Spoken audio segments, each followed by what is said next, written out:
പാലക്കാട് അട്ടപ്പാടിയിൽ വീണ്ടും ശിശുമരണം. അഗളി വീട്ടിയൂരിൽ താമസിക്കുന്ന അജിത രാജേഷ് ദമ്പതികളുടെ 1 വയസ്സുള്ള മകൻ റിതിനാണ് മരിച്ചത്. ശ്വാസതടസ്സത്തെ തുടർന്ന് തൃശൂർ മെഡിക്കൽ കോളേജിൽ ചികിത്സയിലിരിക്കുകയായിരുന്നു മരണം. ശ്രീജിത്ത് ശ്രീകുമാരൻ വിവരങ്ങൾ നൽകും. ശ്രീജിത്ത്, കുട്ടിക്ക് ആരോഗ്യ പ്രശ്നങ്ങൾ പെട്ടെന്നുണ്ടായതാണോ അതോ മറ്റെന്തെങ്കിലുമൊക്കെ സംഭവിച്ചതാണോ? എന്താണ് ആശുപത്രിയിൽ നിന്ന് കിട്ടുന്ന വിവരങ്ങൾ?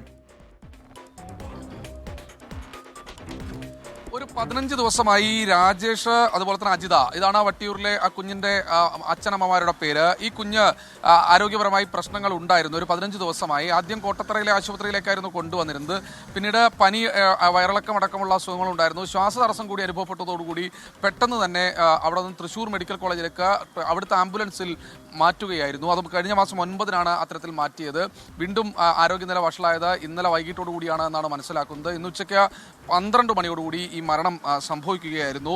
എന്നാലും കുട്ടിക്ക് മറ്റേതെങ്കിലും പ്രശ്നം, അനീമിക് ആണോ എന്ന തരത്തിലുള്ള സംശയങ്ങളൊക്കെ ഉള്ളതുകൊണ്ട് അത് മറ്റ് നടപടിക്രമങ്ങളെല്ലാം കഴിഞ്ഞ് മാത്രമേ മൃതദേഹം അട്ടപ്പാടിയിലേക്ക് കൊണ്ടുവരുള്ളൂ എന്നാണ് മനസ്സിലാക്കുന്നത്. എന്തായാലും ഒരു ആദിവാസി കുട്ടി മരിച്ചിരിക്കുന്നു. റിതിൻ എന്നാണ് ആ കുഞ്ഞിൻ്റെ പേര്. ആദിവാസി വിഭാഗത്തിൽപ്പെട്ട കുഞ്ഞിൻ്റെ പേര് റിതിൻ എന്നാണ്.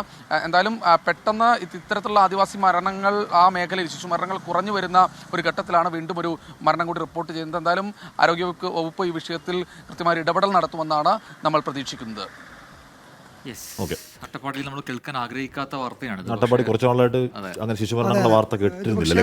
1 വയസ്സുള്ള കുട്ടിയാണ്. സാധാരണ അവിടെ ഈ ആരോഗ്യ പ്രശ്നങ്ങൾ ഉണ്ടാകുന്നത് ന്യൂബോൺ ബേബീസിനാണ്. അപ്പോൾ ഇത് മുതിർന്ന 1 വയസ്സുള്ള കുട്ടിയാണ്. പെട്ടെന്നുണ്ടായ ആരോഗ്യ പ്രശ്നങ്ങളാണ്. പനി ഗുരുതരമായതാണ് മനസ്സിലാക്കുന്നത്. പക്ഷേ എന്താണ് സംഭവിച്ചതെന്നുള്ളത് ഔദ്യോഗികമായി ആശുപത്രി തന്നെ വിശദീകരിക്കട്ടെ.